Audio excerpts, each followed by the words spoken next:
ఇప్పుడు మీరు అన్నారు ఎస్సీల గురించి బీసీల గురించి మీరు మాట్లాడారు. సరే, ఫస్ట్ మనం బీసీల గురించి పక్కన పెట్టి ఎస్సీల గురించి మాట్లాడుకుంటాం. ఇప్పుడు ఎస్సీ వర్గీకరణకు సంబంధించి చంద్రబాబు నాయుడు ఇప్పటికీ లేఖ ఇచ్చారు. ఇంతవరకైంది జగన్మోహన్ రెడ్డి లేఖ ఇవ్వలేదు. అంటే ఈ ఎస్సీలకు మీరు ఏ విధంగా వివరిస్తారు ఈ విషయాన్ని? ఎస్సీ వర్గీకరణ కాదు, ఆయన ఎలక్షన్లప్పుడు బీసీలను ఎస్టీలోకి చేర్చాలని, బలిజలను కాపులను వచ్చి బీసీలలోకి చేర్చాలని, ఇవన్నీ ఎస్సీలను ఎస్టీలోకి చేర్చాలని ఇవన్నీ హామీలు ఇచ్చినారు. ఈరోజేమో ఆయన నెరవేర్చడం లేదు కదా. మా నాయకుడు కూడా చూసి అది ఏ వరకు ఫలితాలు ఇస్తాయి, ఏం కథ అని ఆలోచన చేసి అది సాధ్యమా అసాధ్యమా అని ఆలోచన చేసి ఆయన ఇస్తాడు. అంటే అట్లా కాదు కదా, ఇక్కడ ఎస్సీ వర్గీకరణ అనేది అసెంబ్లీ తీర్మానం తర్వాత కేంద్రానికి పోవాల్సి వస్తుంది. అంటే ఇవ్వడంలో మాకేం అభ్యంతరం లేదని చంద్రబాబు నాయుడు గారు లేఖ ఇచ్చేశారు. అలాంటి లేఖ ప్రతిపక్ష నాయకుడైన జగన్మోహన్ రెడ్డి గారు ఇవ్వలేదు కదా. నెక్స్ట్ అసెంబ్లీలో ఏమని ఇస్తాడేమో. అంటే ఇప్పటికీ ఆలస్యం ఇది. ఇప్పటికీ మీరు ప్రజల్లోకి పోవాలి, ప్రజలు తిరుగుతున్నారు. గడప గడపకు వైఎస్ఆర్సీపీలో మీరు తిరుగుతున్నారు. ఈ ఎస్సీ వర్గాలు మిమ్మల్ని ప్రశ్నించవచ్చు, మా కోసం అంటే మా దగ్గర మిమ్మల్ని ప్రశ్నించవచ్చు. మాకెందుకు లేఖ ఇవ్వలేదు మీ నాయకుడు, మీకెందుకు మేము మద్దతుగా నిలవాలని వాళ్ళు ప్రశ్నిస్తే మీరు ఇచ్చే సమాధానం ఏంటి? మా నాయకుడు కూడా ఇస్తాడనే చెప్తాం. ఎప్పుడు? తొందరలో. మేము మా నాయకుడు సీఎం అయిన తర్వాత ఎట్టి పరిస్థితుల్లో వాగ్దానాలు ఇచ్చేదానికన్నా చేసి చూపించేదే మేలు కదా. చేసే చూపిస్తాడు ఆ పరిస్థితి వచ్చే. ఇక బీసీల విషయానికి వస్తే, బీసీలకు మీ పార్టీలో వైసీపీలో ప్రాధాన్యత ఉందంటారా? లేకపోతే మా కన్వీనరే బీసీ. పార్టీ పెట్టినప్పటి నుండి జిల్లా కన్వీనర్లంతా బీసీలే. గతంలో నరసింహయ్య, ఇప్పుడు రోజు శంకరనారాయణ. నరసింహయ్య ఎప్పుడు కూడా కన్వీనర్గా లేడే. ఏంటికి లేడు? ఫ్రమ్ ది మొదటి నుంచి కూడా శంకర్ నారాయణ కన్వీనర్గా ఉన్నారు, నరసింహయ్య కో కన్వీనర్. ఇక లేదు. ఫస్ట్ నరసింహయ్య కన్వీనర్గా ఉన్నాడు. నరసింహయ్య పార్టీ ఇంటి వైదొలిగిన తర్వాతే శంకరనారాయణ ఉన్నాడు. అయితే శంకర్ నారాయణ పెట్టిన అతనికి ఏం పెద్ద ప్రాధాన్యత, ఎవరు కూడా ఆయన మాట వినే పరిస్థితి లేదు అంటున్నారు.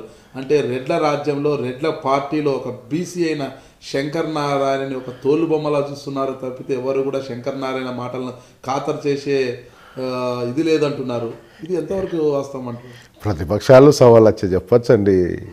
అవన్నీ ఎట్లయితాయి? ఆయన అధ్యక్షుడు, జిల్లా అధ్యక్షుడు, ఆయన కోఆర్డినేట్ చేసేది జగన్మోహన్ రెడ్డి గారితో కోఆర్డినేట్ చేస్తుంటాడు జిల్లా గురించి. అతను బేఖాతరు చేస్తే పొద్దున్నే పైన కంప్లైంట్ ఇస్తాడు. మా నాయకుడు కూడా మమ్మల్ని మందలిస్తాడు కదా.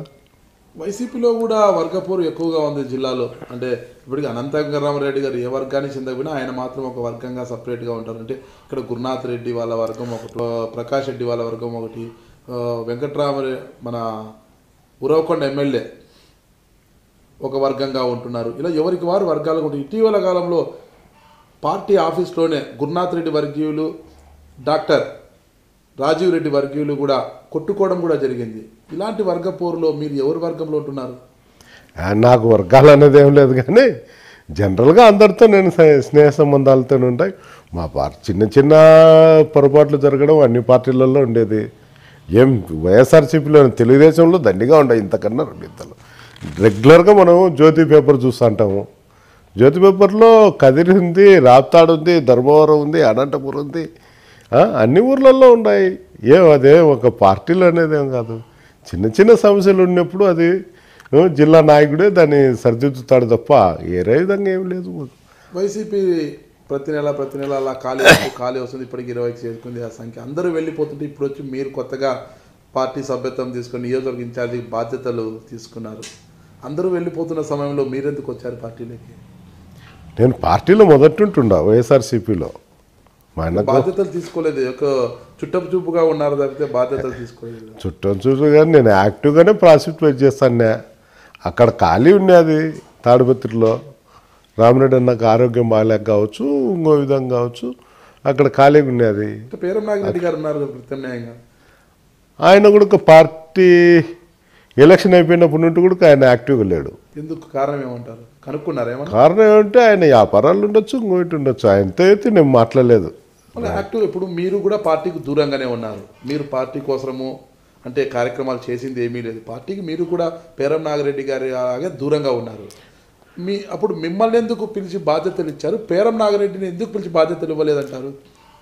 అంటే నేను పార్టీకి ఏం దూరంగా లేను. ఎల్నూరు పుట్లూరు తిరుగుతుంట, సింగళమల్ల తిరుగుతుంట, అప్పుడప్పుడు ధర్మారం తిరుగుతుంట.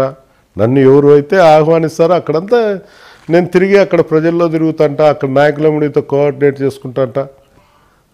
నేను మీ పెద్దారెడ్డిని, వైఎస్ఆర్ కాంగ్రెస్ పార్టీ లీడర్ను. మీరు చూస్తున్నారు ఐ డ్రీమ్ న్యూస్.